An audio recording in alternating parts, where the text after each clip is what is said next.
कृष्ण प्राप्तिकरम सस्वत साधनम तद्बदाधुना। कृष्ण की प्राप्ति का जो साधन है, कैसा साधन? शाश्वत, जो साधन मजबूत साधन हो, ठीक साधन हो, जो निश्चित रूप से कृष्ण की प्राप्ति करा दे। कृष्ण माने भगवान।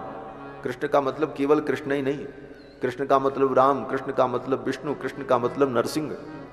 कथा सुनते समय इन शब्दों का मूल भाव समझ लीजिए। कथा में कहीं बात कही जाए राम जी के विषय में तो वो सबके विषय में समझ लेना चाहिए। राम जी बड़े दयालु हैं, राम जी की दया का वर्णन हो कि राम जी बड़े कृपालु हैं, शरणागत वत्सल हैं, आए शरण तजऊ नहीं ताहू, तो इसका मतलब ये केवल राम जी ही नहीं, इसका मतलब कृष्ण भगवान भी ऐसे ही हैं, नरसिंह भगवान भी ऐसे ही हैं, वामन भगवान भी ऐसे ही हैं, विष्णु भगवान भी वैसे ही हैं, नारायण भी वही हैं, वही त्रिविशाल भगवान हैं। तो ये दृष्टिकोण। तो कृष्ण प्राप्ति कर्म शाश्वत का मतलब भगवान कृष्ण कैसे मिले, राम जी कैसे मिले, नारायण कैसे मिले, बद्री नारायण कैसे मिले, अर्थात भगवान की प्राप्ति का शाश्वत साधन जो है उसका आप वर्णन करो। आजकल भगवान को लेके भी बड़ी लड़ाई होती है, भगवान को लेके लड़ाई, ये पूरे भगवान, ये अधूरे भगवान, ये सब अज्ञान है महाराज। भगवान की भी लड़ाई होती है। कहते हैं कृष्ण भगवान 16 कला के, राम जी 12 कला के। षोडश कलो वही पूर्ण, षोडश कला होने पर पूर्णता होती है, इसलिए कृष्ण पूरे भगवान, राम जी थोड़ा कम भगवान। अरे चलो गनीमत रही कि तुमने भगवान तो कहा, नहीं तो हमको तो डर था कि कहीं तुम ये ना कहते कि राम भगवान ही नहीं। लेकिन हमारे संप्रदाय में तो भगवान अगर किसी को कहा गया अकेले तो राम जी को कहा गया, ये भी जान। हमारे श्री संप्रदाय में आलवार संतों ने जो कहा है पेरुमाल, पेरुमाल माने भगवान, तो पेरुमाल ये तमिल का शब्द है, पेरुमाल माने भगवान। तो पेरुमाल भगवान माने कौन? बोले राम जी। पेरुमाल केवल कहा जाए, भगवान कहा जाए तो मतलब राम जी। और राम जी के भी जो भगवान हैं, राम जी ने जिनकी पूजा की, कौन? बोले रंगनाथ भगवान। तब उनको कौन सा भगवान कहा जाए? बोले भगवान ने भी जिनकी पूजा की है तो वो बड़े भगवान, इतना कह दें और क्या कहें? बोले पेरिय पेर। तो भगवान तत्वतः एक ही है, वही कृष्ण है, वही राम है, वही नारायण है, वही नरसिंह है। लेकिन इसकी भी लड़ाई होती। हमने तो सुना महाराज, हमारे स्वामी जी सुनाया करते थे कि एक बार वृंदावन में कभी किसी जमाने में, अब सुना है हमने स्वामी जी के वक्त, कि मुकुट को लेकर के लड़ाई हुई। ठाकुर जी का मोर मुकुट दाहिने तरफ लगेगा कि बाएं तरफ लगेगा, और इस लड़ाई में मुकदमा कोर्ट तक पहुंचा, केवल मुकुट को लेकर कि वो मोर मुकुट दाहिने रहेगा कि बाएं रहेगा। क्या लड़ाई महाराज!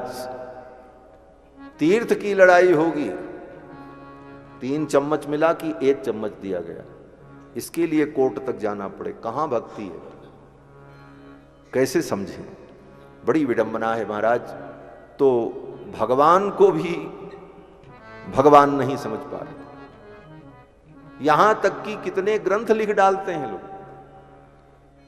और उस त्वरा में और उस आग्रह में वो कितना बड़ा अपचार कर देते हैं। भगवत अपचार, भगवान के प्रति अपचार हो जाता है, वो जान नहीं पाते, और उसका परिणाम बाद में उन्हें प्राप्त होता है। तो कहने का तात्पर्य कि भगवान में भेद बुद्धि नहीं, भगवान एक ही है, रूप अनेक है, उनके स्वरूप अलग अलग हैं और सब में समान भाव। हमारे स्वामी जी कहा करते थे कि पर वासुदेव भगवान जो वैकुंठ में है, भूमा पुरुष, वो अष्टभुज वैकुंठ नाथ भगवान, उनकी 8 भुजाएं। तो अष्टभुज वैकुंठ नाथ भी हमारे ही हैं। वही क्षीर सागर में विष्णु भगवान के रूप में जब शयन करते हैं तो चतुर्भुज हो जाते हैं, वो भी वही भगवान है, वो भी हमारे। वही जब राम और कृष्ण के रूप में प्रकट होते हैं तब उनकी 2 भुजाएं रहती हैं, तब भी वही भगवान। और वही जब जगन्नाथपुरी में विराजते हैं तो आधे हाथ के हो जाते हैं, 2 से भी कम हो जाता है हाथ, आधे हाथ के भगवान। बोले वो भी हमारे ही भगवान। वही भगवान जब मुक्ति नारायण में गंडकी नदी में शालिग्राम बन जाते हैं तो हाथ पैर सब गायब हो जाता है, गोल गोल मटोल हो जाते हैं।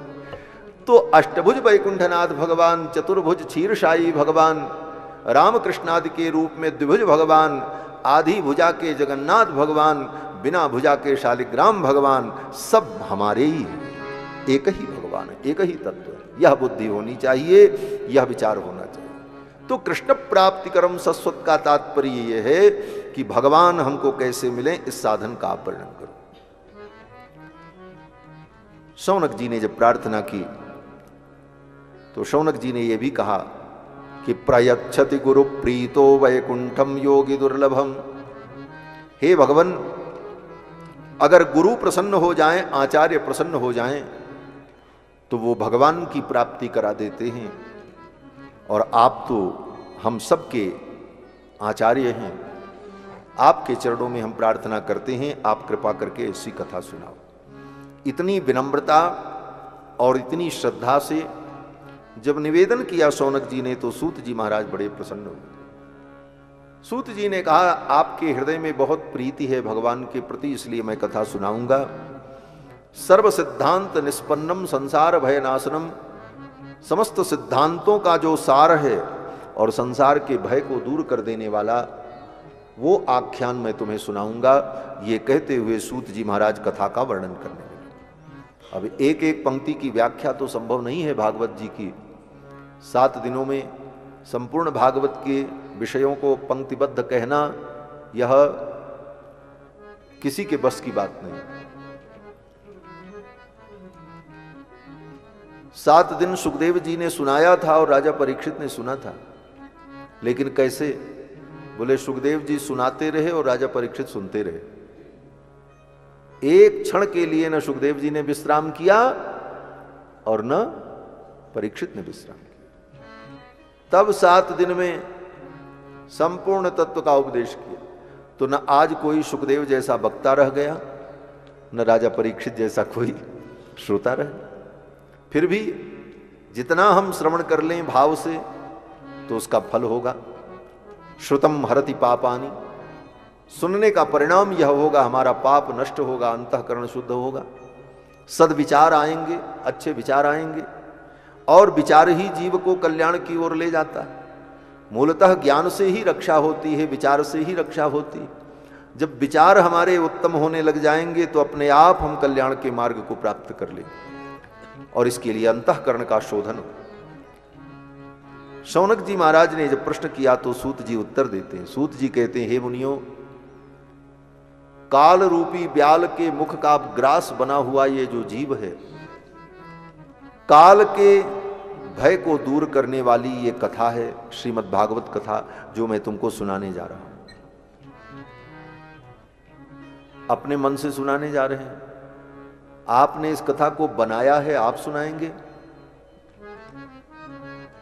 तुरंत समाधान किया सूत जी ने। सूत जी ने कहा, श्रीमद् भागवतम शास्त्रम कलौ कीरेण भाषितम।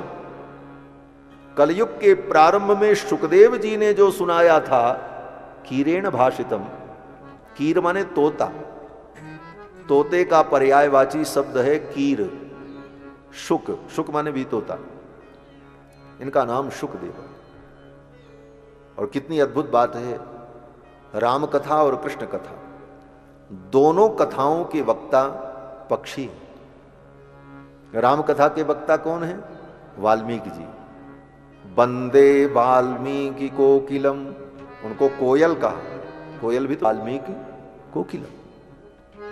और राम कृष्ण कथा, भागवत की कथा सुनाने वाले कौन है? बोले शुकदेव जी। ये कौन है?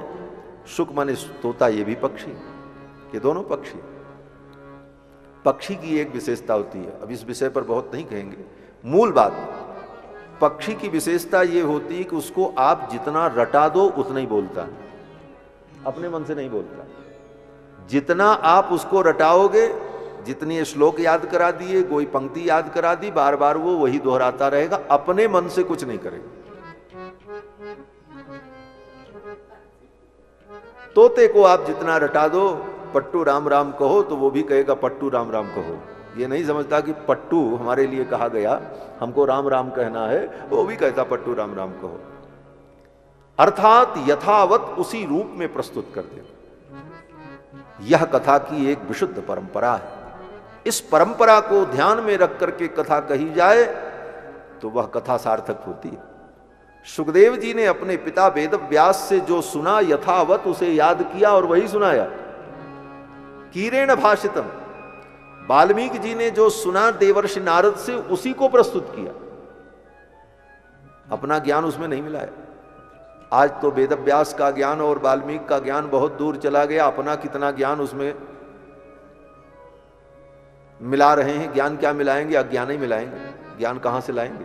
ज्ञान तो वेद व्यास की वाणी में है, ज्ञान तो सुखदेव की वाणी में है, ज्ञान तो वाल्मीकि की वाणी में है।